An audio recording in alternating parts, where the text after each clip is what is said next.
నమస్తే.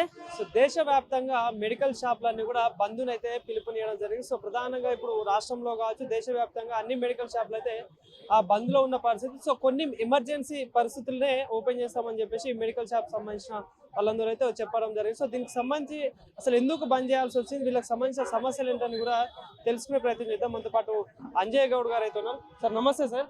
ఏంటి అంటే మెడికల్ షాపులు బంద్‌కు పిలుపునియాల్సిన అవసరం ఏమొచ్చింది రాష్ట్రంలో కావచ్చు, దేశంలో అంతటా అంటే ఏం చెప్తారు? ఈ కార్పొరేట్ మెడిసిన్స్లో కూడా కార్పొరేట్ షాప్స్ వచ్చి చిన్న చిన్న వ్యాపారస్తులకు మనుగడ లేకుండా పోతున్నది. ఆ తర్వాత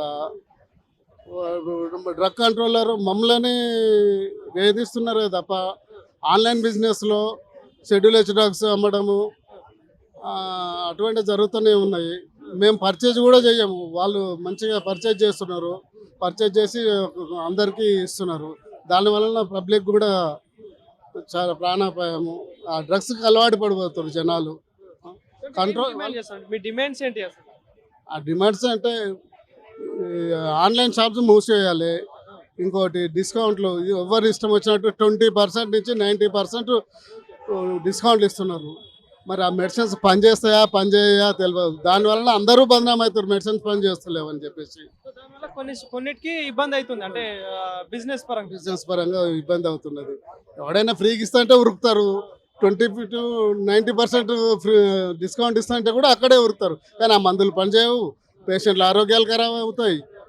దానివల్ల మాకు బదనాం, మేము బదనాం అవుతున్నాము, గవర్నమెంట్ బదనాం అవుతుంది. ఏం చేస్తే బాగుంటుంది అని డిమాండ్ చేస్తాం అంటే ఇప్పుడు గవర్నమెంట్ కావచ్చు, ఏం చేస్తే మీ అందరికీ హెల్ప్ఫుల్ అవుతుంది? ఇప్పుడు రిటైలర్ కానీ మన ఆన్లైన్ షాప్స్ కానీ ఒకే రకమైన మార్జిన్ ఉండాలి. అది గవర్నమెంట్ చేసేస్తే ఏ ఇబ్బంది ఉండదు, బాగుంటుంది అందరికి. ఒకసారి మరి గవర్నమెంట్ ని కలిసి మీ డిమాండ్స్ కావచ్చు అని చెప్పే ప్రయత్నం చాలా ఏళ్ల నుంచి చేస్తూనే ఉన్నాం. ఈ ఆన్లైన్ బిజినెస్కి వ్యతిరేకంగా, ఈ డిస్కౌంట్లకు వ్యతిరేకంగా ఇప్పటికీ ఏళ్ల నుంచి చేస్తున్నాం, 10 సంవత్సరాల నుంచి చేస్తున్నాం. కొన్ని మా అసోసియేషన్ ఏర్పడ్డదే ఆన్లైన్ బిజినెస్ అండ్ డిస్కౌంట్ల మీద ఏర్పడ్డది, జిహెచ్ఎంఆర్ఎస్. ఆల్రెడీ ఆల్ ఇండియా లెవెల్లోనే చెప్తున్నారు కదా, అదే మేము చెప్తాం మీకు చేసేది.